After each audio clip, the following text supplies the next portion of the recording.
Entonces, esta noche me pidieron hablar de lo que es el VM, ¿no? Y lo importante que se ha hecho ahora en el día a día de nuestra consulta, ¿no? De nuestra práctica diaria oftalmológica.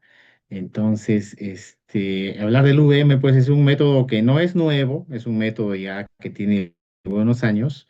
Sin embargo, creo yo que muchos de nuestros colegas oftalmólogos recién están viendo ¿no? Que la importancia de este método diagnóstico. Entonces, ¿qué podríamos decir del VM? Pues el VM es una herramienta diagnóstica que es complementaria a nuestra evaluación clínica. Este es un método no invasivo, indoloro. Es un estudio dinámico porque nos permite en vivo estar ahí estudiando ciertas características del segmento anterior.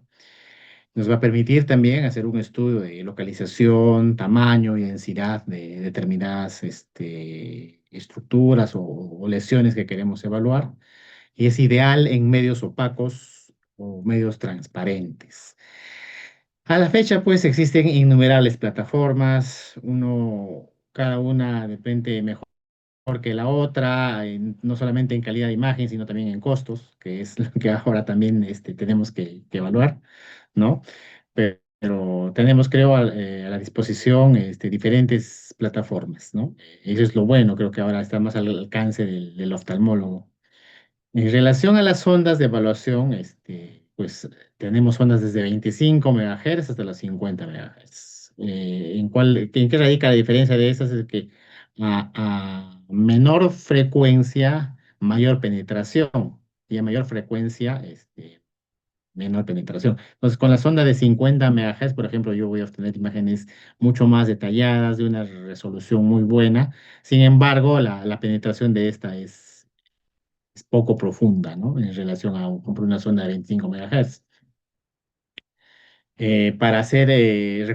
Recordarles que el VM es un examen que se hace con inmersión. Entonces, para esto contamos con ese copas esclerales o también con este capuchón que se puede colocar en la punta de la sonda. Eh, Sin embargo, bueno, decir que este último método del capuchón puede ser útil, sin embargo, es caro, ¿no? Son, te digo, accesorios descartables. Cada capuchón está por encima de los 200 soles aproximadamente, más o menos. Entonces, yo creo que en nuestro medio no es tan conveniente, aunque el doctor Mario siempre nos decía que no es descartable, sino es descartable, ¿no? Eso también de repente nos permite reutilizarlo de alguna forma. Esta técnica, bueno, en relación a la técnica de examinación, el paciente tiene que estar de hecho en posición supina, usamos anestésico local. De todas formas, tenemos que usar solución salina o agua para el examen, ¿no? Siempre importante recalcar estos puntos. Y debemos informarle al paciente antes acerca de los detalles del examen que se le va a realizar. En lo posible, no deberíamos hacer este examen en pacientes posoperados que tengan menos de un mes, porque de alguna forma vamos a hacer compresión sobre el globo ocular, ya sea con la copa o ya sea con el capuchón, con el clear scan, lo cual podría generarnos de repente dehiscencia de suturas o a su vez también recordar que no usamos, en la mayoría de veces no usamos solución estéril, entonces eso también nos podría condicionar riesgos de infección. Entonces, en lo posible evitamos hacerlo en pacientes que tienen menos de un mes de operados, ¿no? Es importante antes de empezar el examen siempre fijar parámetros, preparar al paciente y si es posible evaluarlo previamente a la lámpara de hendidura revisando obviamente el historial clínico para saber qué buscar y en qué posición buscarla también, ¿no? Hay las incidencias que usamos, está básicamente la incidencia axial, en la cual colocamos el transductor perpendicular a la córnea por encima de la pupila y el marcador va a ir siempre hacia la nariz o hacia el cuadrante superior, lo cual nos va a permitir obtener imágenes perfectamente alineadas de lo que es córnea, cámara anterior, el cristalino. También usamos las incidencias radiales, en la cual vamos a colocar el transductor perpendicular al limbo con el marcador hacia la hora donde deseamos evaluar. Por ejemplo, en este caso, en esta imagen, y yo quiero evaluar hora 6, veo ahí una lesión, por ejemplo, hora 6. ¿Qué le pido al paciente? Que el paciente exponga mejor esa zona y para eso le pido que mire para arriba. Y el marcador va a ir mirando esa zona, o sea, con el marcador apuntando a hora 6, lo cual nos permite obtener un detalle, un mejor detalle, perdón, de lo que es el ángulo, ¿no? Y todas las estructuras que están alrededor. También usamos lo que son incidencias transversales o transversales periféricas, ubicándonos, por ejemplo, sobre una determinada zona, si queremos estudiar de repente algún nevus o alguna lesión en específico, o en ese caso también de repente podemos evaluar lo que es la pared misma, la pared ocular, la pared escleral, ¿no? O procesos ciliares. Entonces, vamos a usar este tipo de incidencias. Nos va a permitir el VM tener una perfecta ubicación de lo que es estructuras de córnea, cámara anterior y el iris en su relación con el cristalino. Nos permite obtener imágenes de alta resolución y detalles del ángulo.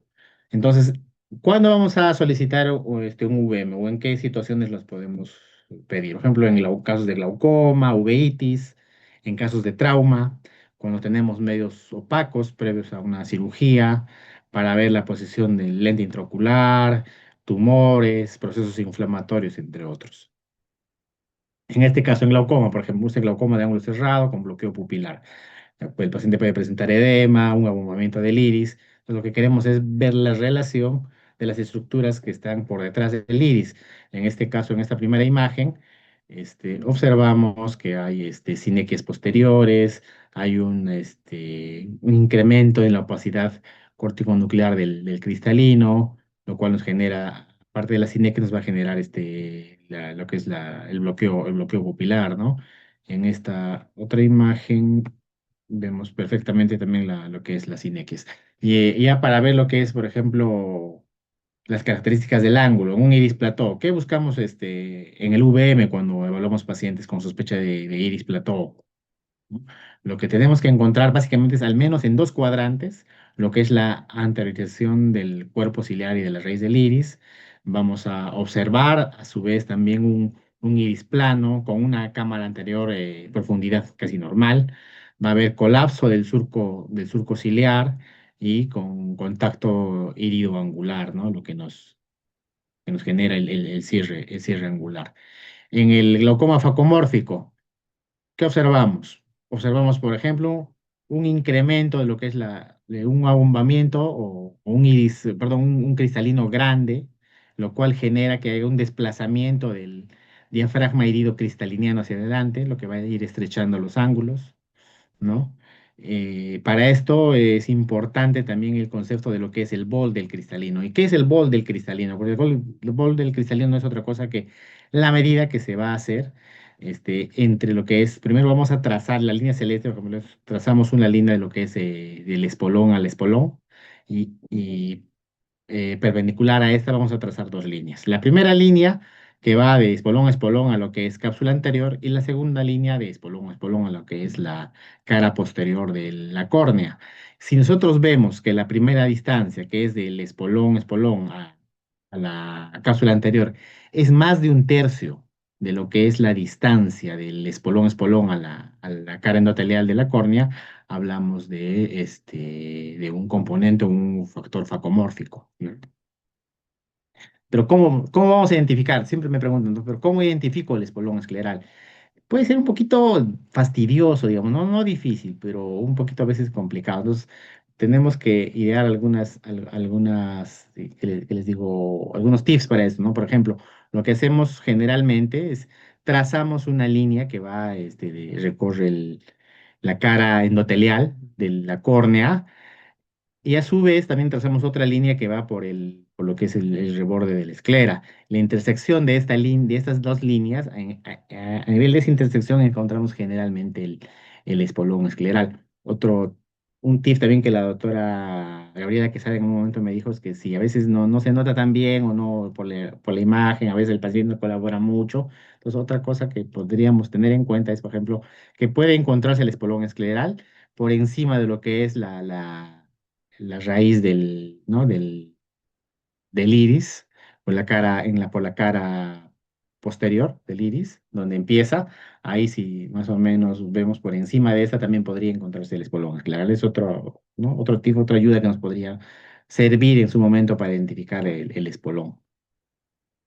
En glaucomas pigmentarios, ¿qué observamos? Observamos, por ejemplo, hay una inversión de la curvatura fisiológica del iris, donde se va a observar también contacto con las fibras ondulares, que es muy típico del glaucoma por de dispersión pigmentaria. Hay ciertos índices que se evalúan en glaucoma, como es distancia de apertura angular, la distancia o el área iris trabéculo, el área de recesión angular, ¿no? Son índices que son útiles, pero sobre todo para cuando queremos hacer investigación. Son útiles en su momento para de repente definir algún caso, clínicamente evaluar un paciente, nos va a brindar mayor información de la que obtenemos evaluando solamente o el ángulo o la apertura angular. En realidad no hacen mucho de la diferencia, pero para los que hacen investigación sí es importante estos detalles. En patología corneal también, el VM ha demostrado ser superior a otros exámenes. Por ejemplo, en edema corneal vemos cómo están las estructuras del segmento anterior, si este paciente presenta o no sinequias. Podemos ver posición de lentes, por lado también de catarata, en el desprendimiento de la membrana de Descemet, también aquellas cirugías de catarata en las cuales no mejora el edema corneal también es útil, nos sirve para identificar zonas donde se ha desprendido el DSMED, en pacientes con leucoma corneal, o para medir también el grosor corneal de cuando hay DELEN. En Terigion también nos piden bastante evaluar, por ejemplo, si este Terigion infiltra o adelgaza la córnea por debajo del- de la cabeza del iris, perdón, la cabeza del Terigion sobre todo, ¿no? Para evaluar la posición del lente intraocular. Es importante también el estudio del UVM, podemos evaluar la posición de la óptica, si hay desplazamientos o no, o si está tilteado la óptica, si las ápticas están en saco o están en surco, y si están en surco, de repente pueden generar roce a nivel del cuerpo ciliar o roce a nivel del iris, lo cual también nos puede generar ciertas complicaciones, ¿no? Como sobre todo en el síndrome del uveitis, glaucoma y fema, ¿no? Pacientes que no mejoran la presión sigue alta, no tienen antecedentes de procesos de problemas inflamatorios, entonces ahí nos sirve bastante lo que es el VM. En la evaluación pre y postquirúrgica de cirugías también, cuando queremos hacer, por ejemplo, queratotom- eh, eh, queratoplastías penetrantes en aquellos pacientes que tienen antecedentes de úlcera corneal, recubrimiento conjuntival, para ver cómo está las estructuras, ¿no? El segmento anterior, si se han presentado sinequias, ¿no? Eso nos ayuda a planificar a nuestros amigos de córnea, sus cirugías. En cirugías de glaucoma también, ¿no? Para ver a través de las trabeculectomías, el lumen ¿no? Si está permeable, si está estrechado, para evaluar ampolla. Igual nos sirve bastante el VM. En implantes valvulares para evaluar la posición del tubo, ¿no? Ver posibles complicaciones, toque endotelial, o a su vez también si es que la posición del tubo va por detrás del iris, a ver si se impacta contra la cara posterior del iris también, ¿no? Es de mucha utilidad el VM. En tumores, bien, ¿no? Como les comenté, podemos ver dimensiones, la reflectividad de esas lesiones, los planos de clivaje, la infiltración a otros tejidos. Nos solicitan mucho este examen en aquellos pacientes pediátricos con síndrome de Goldenhar que tienen sus coristomas o dermoides conjuntivales, ¿no? Para ver ¿no? Si hay plano de clivaje o si hay tejido infiltrado. En tumores quísticos del iris o del cuerpo ciliar también son, son cuadros que nos van a generar un pseudoplató, ¿no? ¿No? Igual en estafilomas anteriores también nos va a poder brindar mucha información el VM. En trauma también, ¿no? Para ver, evaluar presencia de cuerpo extraño, la presencia de, o no, de recesión angular, de ciclodiálisis, en cataratas traumáticas, en los de cristalino. Por ejemplo, este caso me acuerdo mucho un paciente agricultor que tuvo un golpe con una rama. Querían saber si la imagen, evidentemente era un cuerpo extraño, pero querían saber si llegaba a perforar la pared del ocular, ¿no? En este caso vemos que se genera un efecto de bloqueo, ¿no? Pero evaluando conjuntamente en otras posiciones, además de hacerle la ecografía en modo B, se vio que no es, felizmente estaba solamente subconjuntival. ¿No? En procesos inflamatorios como escleritis, episcleritis, también es de gran utilidad, ya que nos va a permitir evaluar de mejor forma y definir también mejor los casos. Si se trata solo de una episcleritis, donde encontramos solamente el tejido episcleral engrosado, con reflectividad baja y homogéneo, o si se trata de una escleritis donde que si toda la pared ¿no? Escleral está comprometida ¿no? Eso se observa además baja reflectividad de este tejido. También para el tratamiento de estos pacientes, ya que la mayoría de veces se usan inyecciones paraoculares, podemos disminuir los riesgos de perforación, viendo si la pared escleral tiene buen grosor o es una pared adelgazada. ¿No? Evaluar membranas ciclíticas, ¿no? Igual en procesos inflamatorios crónicos, en uveitis anteriores o pasplanditis también, se puede determinar perfectamente la presencia de estas lesiones. En cirugía refractiva también es importante el VM. ¿Por qué? Porque nos va a permitir obtener datos biométricos que son esenciales para prevenir complicaciones. Por ejemplo, a partir nomás de la profundidad de cámara anterior. Si tiene menos de 2,8 milímetros, contraindicado un ICL, ¿no? Y acá también surge otro concepto importante, el bol de lente, que es crucial, ¿no? Después de una cirugía. ¿Por qué?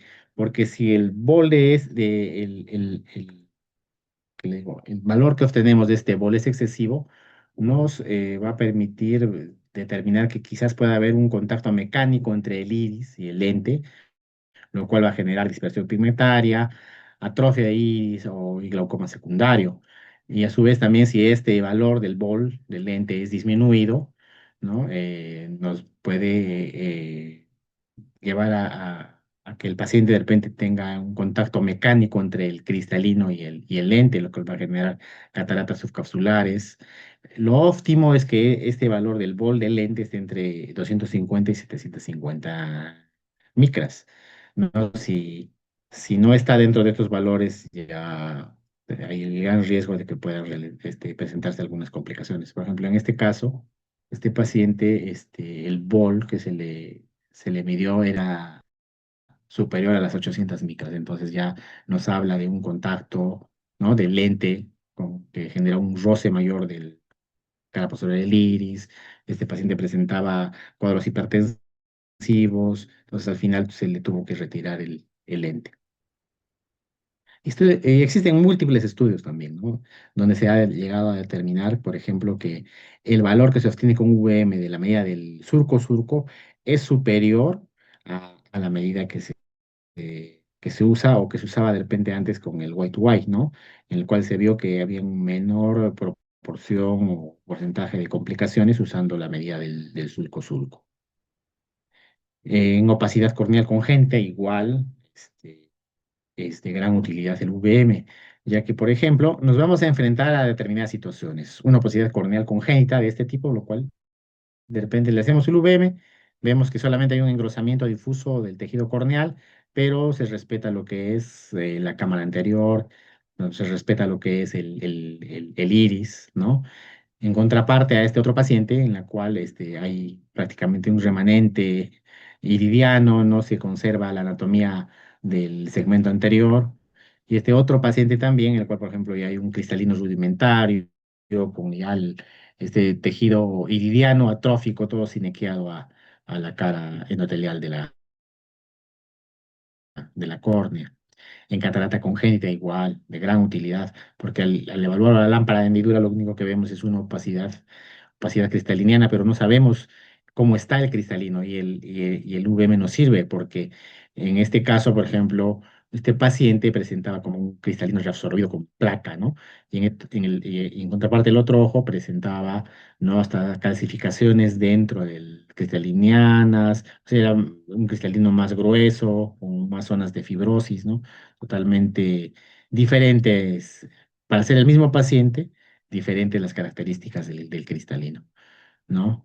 Para evaluar esferofaquias o evaluar también deformaciones del cristalino, es importante el lenticono posterior, el, el estudio del VM. En afaquia, igual también nos brinda mucha información en relación a lo que es el remanente capsular para colocar el lente, para hacer el implante secundario del lente, o de repente, si el paciente no tiene un buen remanente, ya pensar en lo que es fijación escleral.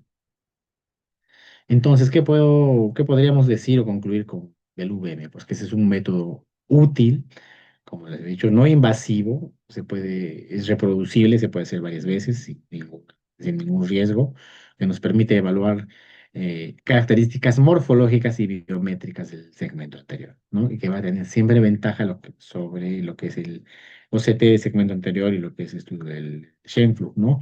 Por ejemplo, acá un cuadrito donde podemos comparar los tres métodos, en la cual el único que se hace en posición supina es el VM. El único que en el que tenemos que hacer inmersión es el VM. En cambio, bueno, claro, el tamaño de la imagen, en este caso, como un VM es un poco más estrecha, las imágenes que se obtienen con OCT o Scheimpflug son más amplias. Sin embargo, la visibilidad de las estructuras de la cámara posterior es superior en VM, ¿no? Y no así en OCT ni en Scheimpflug. Igual la visión del cuerpo ciliar es excelente con el VM y es pobre en los otros métodos. Claro que nos toma un poco más de tiempo, pero yo creo que vale la pena toda la información que nos brinda este examen. Entonces, finalmente para concluir, decirles pues que el VM es el estudio por excelencia que nos permite ver todo lo que los otros estudios no, como ya les mostré, ¿no? Entonces, sobre todo todas las estructuras que están por detrás del iris, ¿no? Es como siempre digo, querer ver el lado oscuro de la luna. Bien, yo creo que, bueno, eso es todo. He tratado de hacerles un pequeño, ¿qué les digo? Resumen de todos los usos y utilidades del VM actualmente, como les he dicho. Yo creo que ahora se ha difundido más su uso, se ha visto que es un examen bastante útil. Puede ser que tenga años ya desarrollado este método. Sin embargo, a la fecha, ningún otro método ha logrado superar todos los beneficios que nos brinda el VM. Gracias por su atención y por la invitación a esta pequeña charla. Muchas gracias, doctor Pantoja, por la excelente ponencia y por ponerlas, como quien dice, las cosas claras, ¿no? Respecto a la VM. Yo quería hacerle una pregunta aprovechando el tiempito. Doc, usted lo último que mencionó me pareció muy interesante, ¿no? Que ya tiene muchos años este método y aún no se puede reemplazar. ¿Hay alguna actualización de repente usted conoce de que se está trabajando en algo que pueda de repente complementar a la VM como tal cual la tenemos ahora? Mm, A la fecha todavía no he escuchado de nada, porque yo creo que con lo que ya tenemos es bastante la información que nos brinda el VM, ¿no? Y quizás hay otros métodos que pueden superar la resolución, porque he visto imágenes muy, muy buenas con OCT, Ujú. pero por todo lo que está delante del iris, quizás sí lo supero, pero por todo lo que está por detrás del iris, hasta la fecha no hay nada que pueda superar al UVM y quizás más adelante pueda haber algo más, y quizás ahora que está de mucho de moda el eco Doppler y todo eso también podría ser, Eso. ¿no? No sería raro, Ujú. pero todavía no hay nada en el que se esté cocinando, como quien dice. Doc, y una preguntita. Nosotros, pues, como estamos en el capítulo de oftalmólogos jóvenes, aquellos colegas oftalmólogos que recién están saliendo o que están en la residencia, ¿cómo pueden tener sus primeras aproximaciones a la VM? Me refiero de repente, ¿dónde pueden buscar información? ¿Dónde se pueden capacitar? ¿Hay algún libro? ¿Hay algún curso que actualmente de repente alguna sociedad te está brindando? O simplemente acercarse a alguno de los maestros para que les guíe, porque bueno, me parece que el maestro ya está en Alemania y no, no Claro. Yo creo o de repente alguien está que llevando la batuta respecto a eso, ¿no? Yo creo que a la fecha ahí he visto que se han estado dando varios cursos, ¿no? Pero, sin embargo, es como cualquier habilidad que uno obtiene, ¿no? No es solamente hacerlo una semana, un mes, sino es estar constante. Y si uno está en formación, como en la residencia, yo creo que cualquier colega que domine el tema puede brindar ese apoyo al oftalmólogo en formación, orientarlo, darle sus primeros pasos. Y hay varios colegas, sobre todo en el capítulo de imágenes, la doctora Malena, la doctora Gabriela Quesada, y otros colegas más que quizás no me olvido en este momento, pero ahora el doctor también Piero, que está en el Rebagliati, que debe tener residentes, el doctor Ayamani, que también debe tener residentes allá en Almenara. Entonces, Claro, todos los que tenemos esa formación en el ultrasonido, estamos siempre predispuestos a poder aportar nuestro granito de arena, depende en la formación de los colegas. Mira, hay también libros en la web. Yo he encontrado algunos libros de VM, los cuales nos van a orientar, ¿no?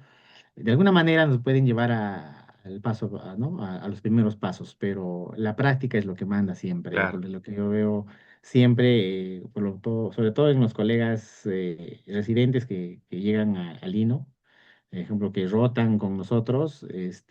Bueno, no todos siempre tienen la misma predisposición o el interés, pero la gran mayoría siempre preguntan cómo se hace, y uno inicialmente de repente puede de repente orientarlos de forma verbal, pero después si uno ve que ya está bien interesado en el tema, uno les da la mano y siempre los orienta, les ayuda a ver.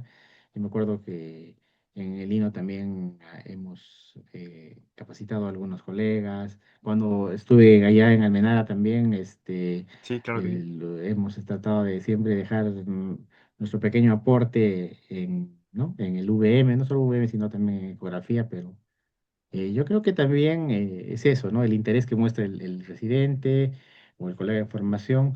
Y de repente me aventuro en decirles esto, pero quizás más adelante en el capítulo de imágenes vamos a tratar de hacer algún curso, algún taller, ¿no? Para los que estén interesados.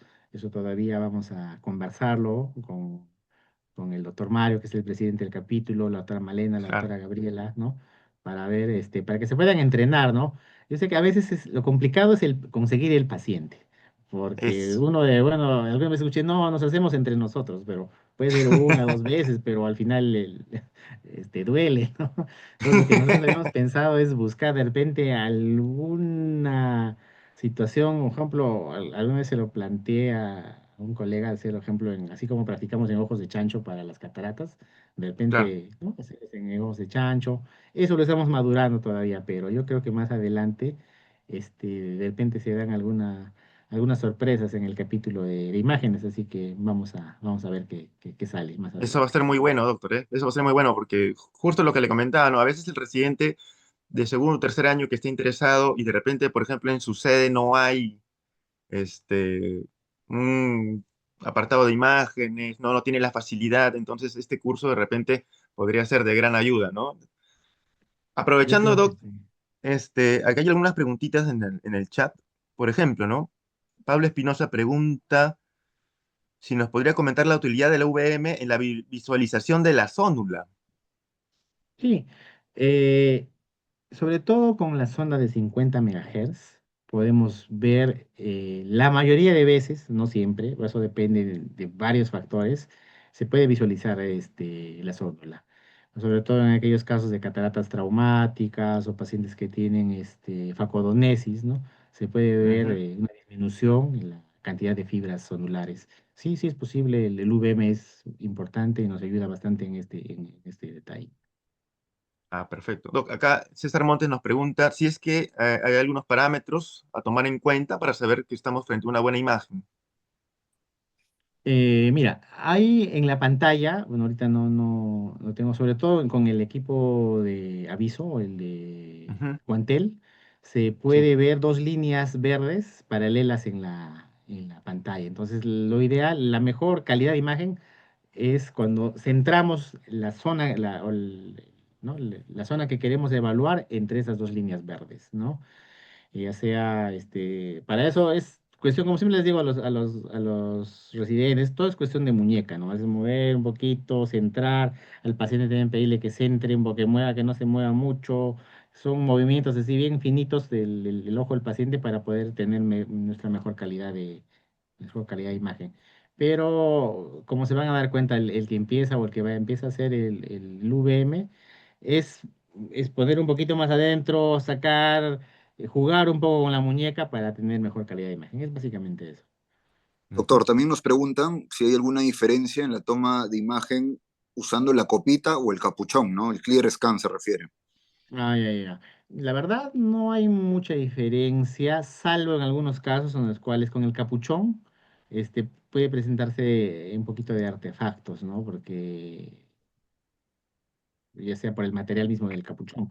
La verdad, yo prefiero usar más copa escleral porque me permite tener mejor calidad de imagen. Bueno, igual yo también prefiero la copa escleral, me parece más práctico. Sí, sí, Bueno, doctor Nahuel, felicitarlo por la brillante exposición, un gran resumen del rol vital que tiene el UVM en el estudio del segmento anterior y las estructuras que están por detrás del iris, ¿no? Muchas gracias por su exposición y bueno, para continuar gracias. la ponencia, voy a presentar al doctor Julio Rodríguez, que es egresado de la Universidad Nacional de Trujillo, jefe del Departamento de Imágenes del Instituto Regional de Oftalmología, subespecialista del segmento anterior en la Clínica Oftalmológica del Caribe de Colombia y tiene un posgrado de glaucoma en la Pontificia Universidad Católica de Argentina. El doctor Rodríguez nos va a hablar de unos casos clínicos. Doctor Rodríguez, un gusto. ¿Qué tal? Bueno, de verdad que me ayuda muchísimo la exposición que ha dado el día de hoy el doctor, muy didáctica, sobre las aplicaciones. Como segmentólogo, pues a veces nos sentimos en mi persona, no soy una persona de tanta habilidad quirúrgica, pero por eso aprendí a usarlo el VM para el desarrollo de mis cirugías.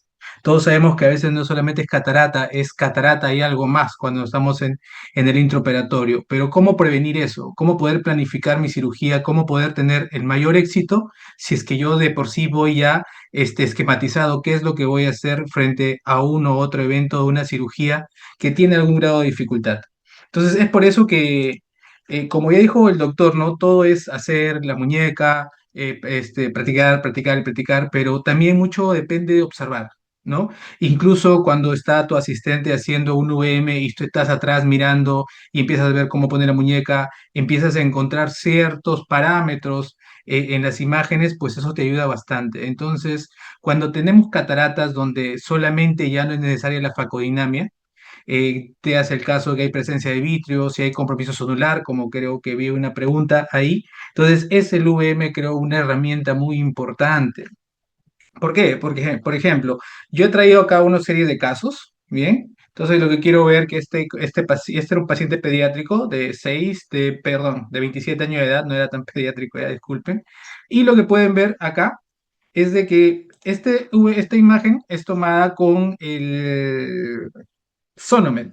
La ventaja de Sonomet, a diferencia del Absolute, es como ya mencionaron, al tener una menor frecuencia, pues penetra mejor. Es decir, voy a poder evaluar mejor la cápsula posterior. Entonces, cuando realicé este VM, yo pude ver que había un compromiso tanto de la cápsula anterior como pliegues en la cápsula posterior. Entonces, estoy ya desde antemano sabiendo de que podría sacar la catarata, pero me voy a enfrentar a algo más, a la cápsula posterior. Entonces, no se preocupen, son videos cortos enfocados simplemente en la parte esenciales de la cirugía relacionadas con el VM. Entonces, dilatación no tan buena. Como todo paciente, la cápsula es un poquito más elástica, siempre con movimientos un poquito distintos a los convencionales. Ya saqué la catarata polar anterior, compromiso polar anterior, ya estoy sacando ahora con la punta de polímero nada más la catarata. Tiene un poquito un grado de calcificación, como se veía en el UVM, ahí pueden ver que es hasta el final, y estoy empezando a retirar todos los restos corticales posteriores. Ahí ustedes pueden ver, no sé si la imagen permite, ver el compromiso de fibrosis a nivel de cápsula posterior. Y pues como todo segmentólogo, siempre queremos dejar al paciente lo mejor que pueda. Intento hacer un poquito de polish y veo que se extiende una ruptura a nivel de cápsula posterior. Obviamente yo sabía que era un riesgo hacer eso, pero no era que entraba a ciegas. Sabía el compromiso de la cápsula posterior, pero bueno, ahí podemos ver el ojal que se formó de la cápsula posterior y terminamos la cirugía con una capsulorhexis posterior. ¿Bien? Entonces, siempre se tiene que hacer la capsulorhexis posterior un poco más pequeña que la capsulorhexis anterior para que el overlap del lente sea lo más idóneo posible. Un poquito de vitrectomía. Pueden ver acá que yo, para evitar hacer otra incisión accesoria, uso la punta de polímero como irrigación, y por el otro puerto accesorio pongo el punto de vitrectomía. Entonces ya no tengo que hacer un puerto adicional, ¿no? Entonces es una técnica que es un poquito laboriosa, pero se puede realizar. Entonces ya tenemos el orexis, es un paciente joven. Entonces colocamos el lente en saco. Al tener las dos superficies de la cápsula anterior y posterior centradas, pues no hay ningún problema en colocar el lente 3 piezas en saco, ¿no? Entonces, esta es la importancia del VM para este caso, evaluar la cápsula posterior. Pero ojo, eso es cuando el compromiso posterior es importante. Lesiones muy pequeñas o muy puntuales, es mejor evaluarlo con, por ejemplo, en este caso, el OCT, segmento anterior, el anterior es muy bueno cuando las lesiones son muy pequeñas. El VM necesitas un tamaño un poquito mayor. Acá quiero que vean el siguiente caso, justo relacionado a lo que es las zónulas. Entonces, esto yo le denomino que es hacer una capsulorhexis guiada por VM. Es un paciente con una catarata blanca. Pueden haber el compromiso del BOLT, que es de un 32%, más allá de lo que mencionaron, que es lo normal, hasta un 29-30%. Entonces, estoy hablando de un componente facomórfico. A la vez, también hemos venido desarrollando un trabajo donde empezamos a encontrar la presencia de líquido intracapsular evaluado por VM.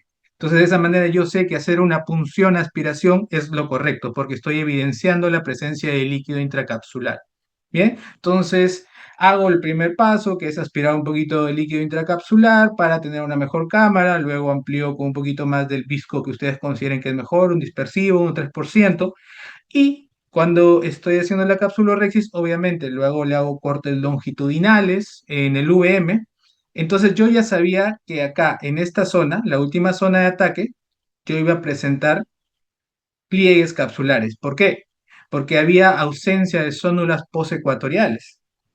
Y como saben, las zónulas postecuatoriales van a dar también una cierta estabilidad a esa zona. Entonces, cuando yo ahora van a ver en el video, estoy haciendo la capsulorhexis, se manifiestan los pliegues. Entonces, esto es lo importante y esto es lo que me gusta, que yo puedo saber en qué momento va a ser un momento crucial de la cirugía. Y acá hago la maniobra de Litle que me permite hacer esa recuperación de rexis. ¿Por qué la puedo hacer? Porque solamente sé que las zónulas postecuatoriales están las comprometidas, no todas las zónulas. No hay una diálisis total en ese sector, es una diálisis parcial.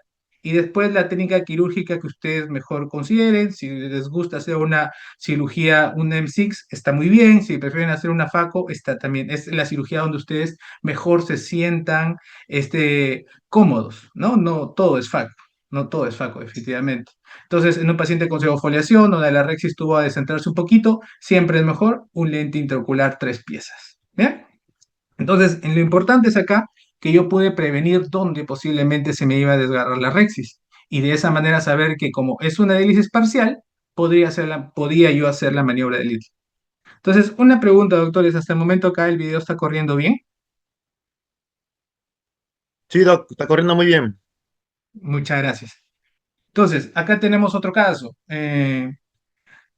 Hasta cierto punto se está hablando de que todas las cataratas deben punzarse. Yo no estoy partidario de ello. Yo pienso que hay que saber evaluar una catarata blanca. Ahora, en este caso, miren, tengo un paciente con un BOL de un 50%. El compromiso facomórfico es muy evidente.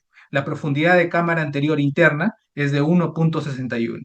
Entonces, obviamente, hacer una punción va a ir muy bien, porque esto es lo que nosotros llamamos el signo de la bandera gris. Ahora, otro dato importante es de que miren todo este bloqueo pupilar que se está generando por el componente facomórfico. Es decir, cuando yo saque esta catarata, primero, voy a quitar ese bloqueo pupilar. Y segundo, va a haber una apertura del ángulo. ¿Bien? Entonces, ¿eso por qué es importante? Porque más allá de sacar una catarata, me va a permitir saber si va a ser posible realizar una cirugía angular. Bien, entonces hago la maniobra de punción-aspiración, podemos ver la salida de líquido controlada. Usualmente usamos técnica de doble escudo con Viscoat y Visco al 3%. Vamos haciendo la cápsula Rexis de 4 milímetros porque sabemos que se puede tender a desgarrar. Bien, después de eso, lo que hacemos es liberar toda esa corteza porque sabemos que la hipertensión no solamente es en el centro, hablamos de una hipertensión intracapsular. Libero esa corteza y puedo recién ampliar la Rexis. Bien, porque si lo hiciera de manera inmediata se me va a desgarrar por el gran componente facomórfico que hay en la periferia.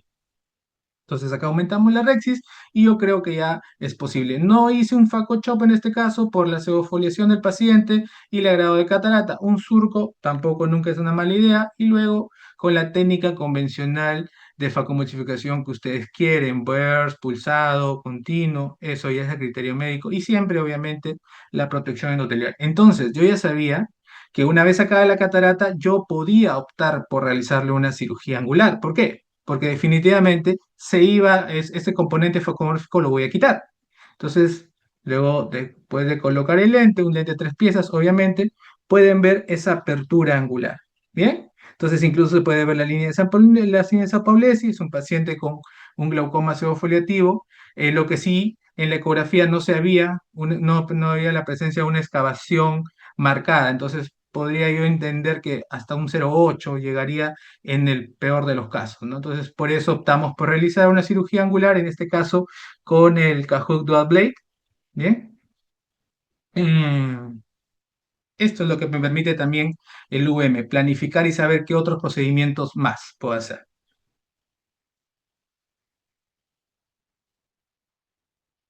Después de la aspiración, siempre puede salir un poquito de sangre, el reflujo es bueno.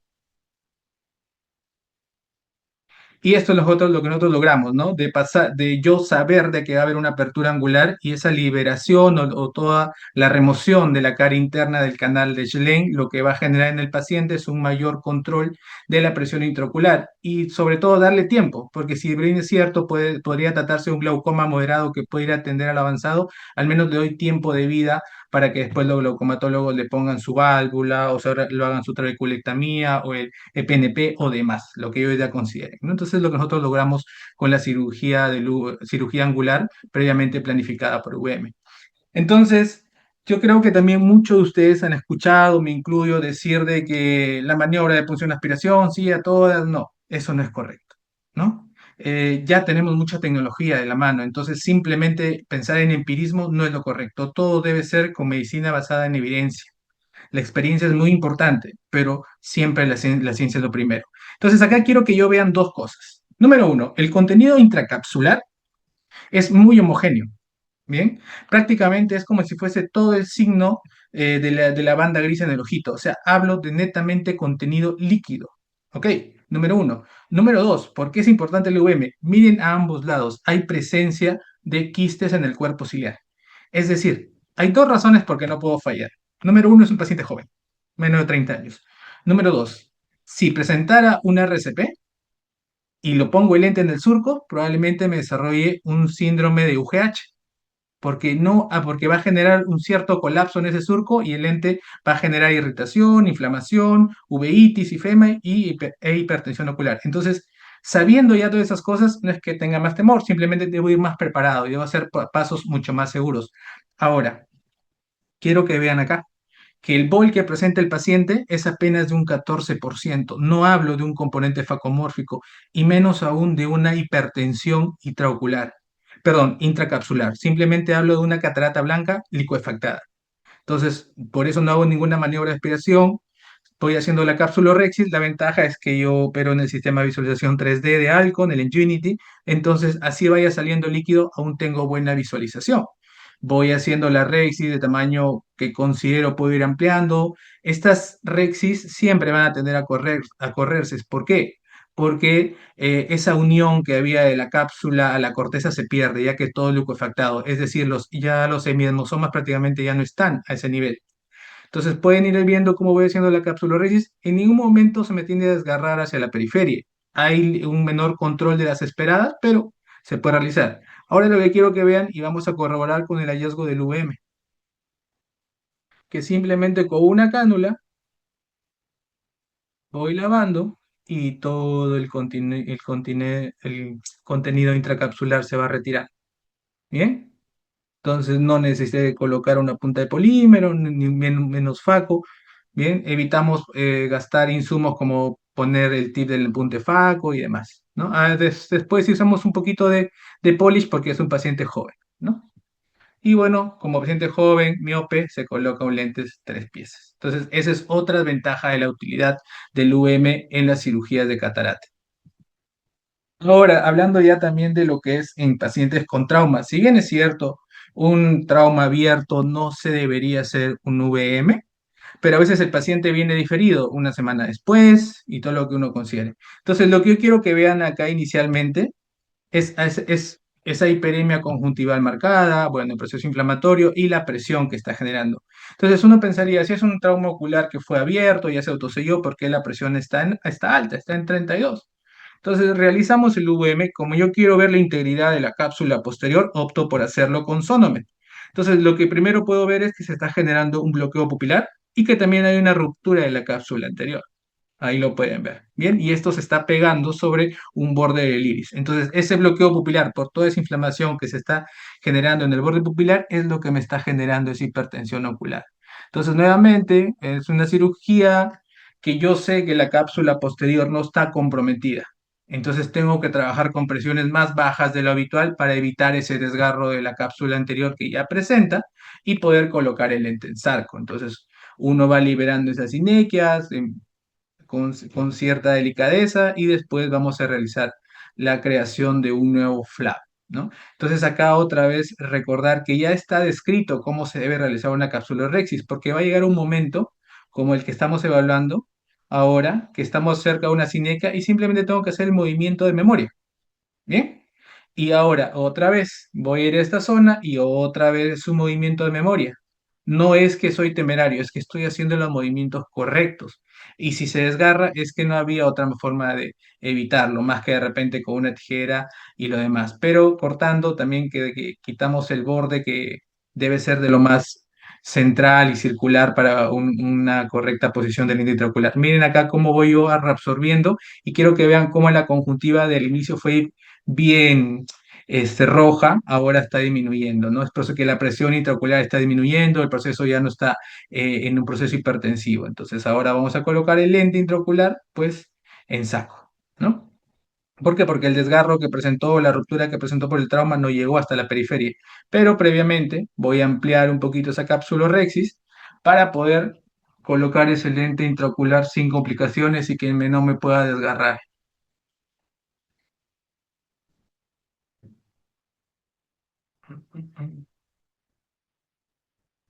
Bien, ahí va el lente intraocular, 3 piezas en saco. Y luego la aspiración del viscoelástico y todas las membranitas inflamatorias residuales. Entonces, esto es una planificación también guiada por VM, ¿ok? Y para presentarles el siguiente caso. Y la agudeza visual fue 20/40. Entonces, quiero que vean este caso, es una perforación de la cápsula, pero periférica. Es un paciente que lo habían hecho una reparación inicial de la lesión corneal, pero lo que cuando lo dilatamos pudimos ver es que había una ausencia parcial de la cápsula anterior, como pueden verlo con el VM acá, y esto lo que generaba era el Tyndall, entonces era un continuo uveitis.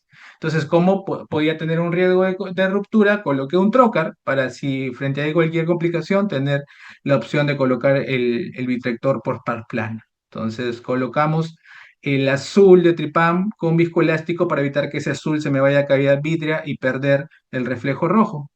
Vamos generando acá el flap para realizar una capsulorhexis, pero esta vez paracentral, un poquito más hacia superior, es decir, alejado de la zona de ruptura. Bien, podemos ir a ampliarla como en espiral. Bien, obviamente es una catarata que va a ser simplemente aspirada con la punta de polímero, no necesito inicialmente una capsulorhexis tan grande. Bien, obviamente acá también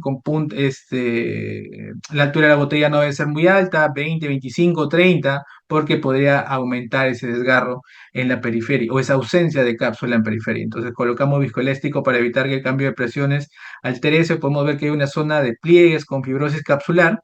Entonces lo que primero voy a hacer es para poder colocar el lente intraocular, aumentar el diámetro de esa rexis, ¿no? Con una microtijera y luego vamos ampliando y podemos ver ahí cómo vamos pasando la zona de la fibrosis.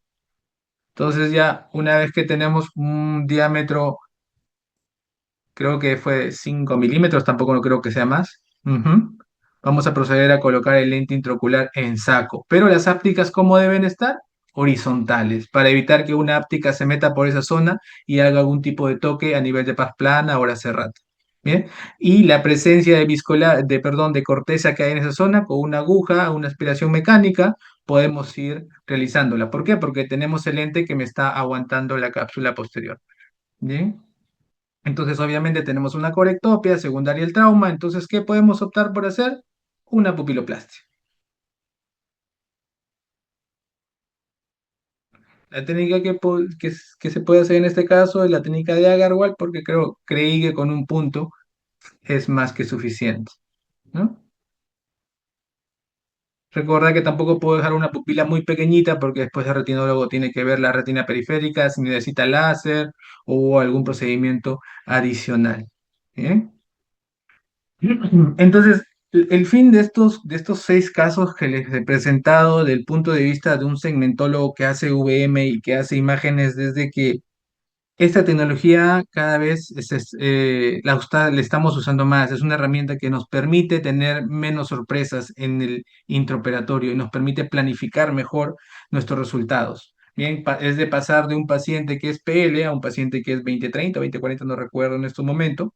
Bien, y si tienen ustedes la suerte de tener un mentor, un profesor de que hasta después del fellow te sigue exigiendo que mejores, pues aprovechenlo, ¿no? En este caso yo publiqué ese resultado y mi profe me dijo, los dos sabemos que un puntito más se podía. Digo, lo sé. Qué bronca programarlo. Y obviamente no le voy a decir al paciente, oye, tienes 20/40, pero creo que puedes quedar mejor.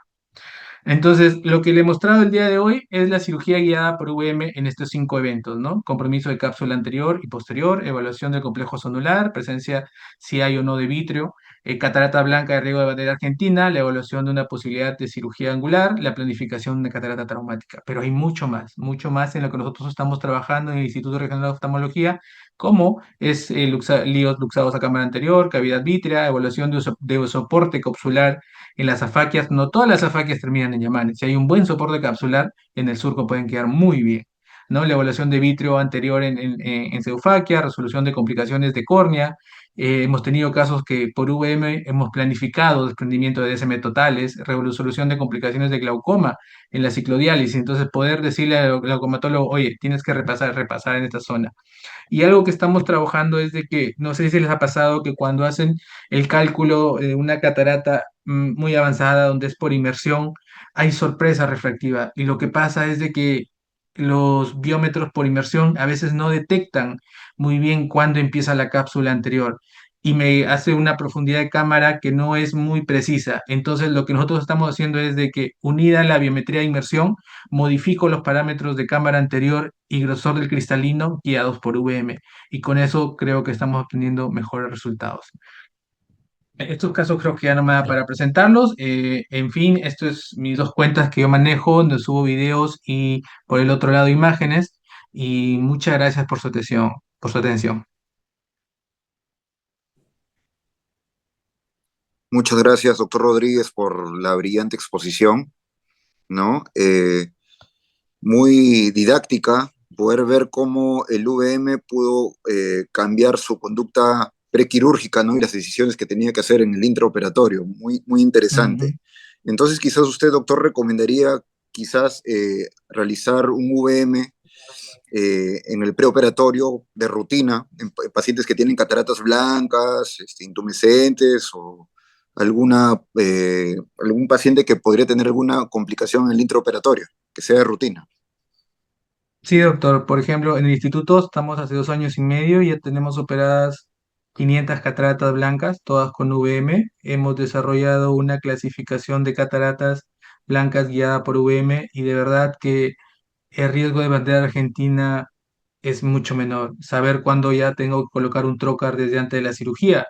Si tengo la pseudofoliación más de 360 grados y sé que en más de 3 cuadrantes hay diálisis parciales, probablemente ya un trocar, porque sé que de repente esa zónula no me va a aguantar en cataratas congénitas. Hay trabajos de clasificación de cataratas congénitas guiadas por VM. Entonces, lo que yo les digo a los residentes es las ganas de observar, esa curiosidad de que, ¿y si le pongo la sonda, qué encuentro? Y si cuando ustedes hagan eso, de verdad, uno se encuentra con cada sorpresa que decir, a buena hora le puse la sonda. Invito a los participantes del chat si desean hacer alguna consulta, alguna pregunta al doctor Rodríguez, doctor Ugarte. Bueno, yo quiero felicitar al doctor Rodríguez. Muy interesante los casos. Realmente me ha sorprendido gratamente, doctor, que usted pues haya hecho ese complemento, ¿no? Entre hacer la VM y luego en base a eso identificar cuál era la mejor conducta para resolver el caso, ¿no? Qué interesante. No sé, Doc, si es que en el instituto tienen algún tipo de especificación, algún tipo especial de VM para, para que ustedes utilizan, o es como el mismo que utilizamos en el Almenara, que es el aviso. ¿Para mí la pregunta? Sí. Ah, bueno, en la institución, en el IRO, tenemos los dos. Tenemos Sonomed y tenemos el Absolute. Entonces, como que cuando yo quiero hacer, por ejemplo, evaluación angular, prefiero hacerlo con Ujú. el Absolute. La resolución es de lejos muchísimo mejor que en Sonomed. Cuando yo quiero ver, por ejemplo, cuando uso la copa de ClearScan, cuando que me mandan para evaluar pars plana, si hay una parsplanitis o no, a un paciente lo haces mirar y es mucho más directa esa lesión. Cuando quiere Mm. evaluar perforaciones esclerales. El Sonomed es muy bueno cuando quieren evaluar el vitro anterior, cuando quieres evaluar la cápsula posterior, ¿bien? O si la áptica se está yendo un poquito más a vitrio, ¿no? Entonces, bajo eso, creo que como todo equipo, siempre se va a desempeñar mejor frente a algún evento, ¿no? Así como los FACO, así como los microscopios, siempre se van a tener una ventaja de uno sobre otro, no es que sean excluyentes, yo pienso que si uno tiene los dos, puede complementarlos. Perfecto. Muy bien. Bueno, Invitamos a a los participantes del chat a ver si es que hay alguna pregunta para el doctor Rodríguez.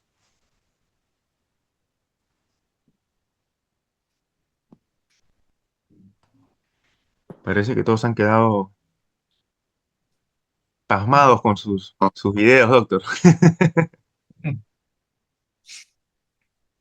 sí, muy buena exposición en realidad, ¿no? O sea, el VM como parte del prequirúrgico y luego ver la cirugía en sí es bastante interesante, ¿no? Muchas felicitaciones, doctor Rodríguez. Muy buena exposición. Este, Gracias, gracias, doctor. bueno, si no hay más preguntas, bueno, damos por concluido la exposición, ¿no? Agradecemos al doctor Nahuel Pantoja, al doctor Rodríguez por sus brillantes exposiciones. Muchas gracias, buenas noches. Buenas noches con todos. Sí, gracias por la invitación, Piero, Manuel, Ricardo. Muchas gracias a ustedes. Un placer tenerlo, maestro.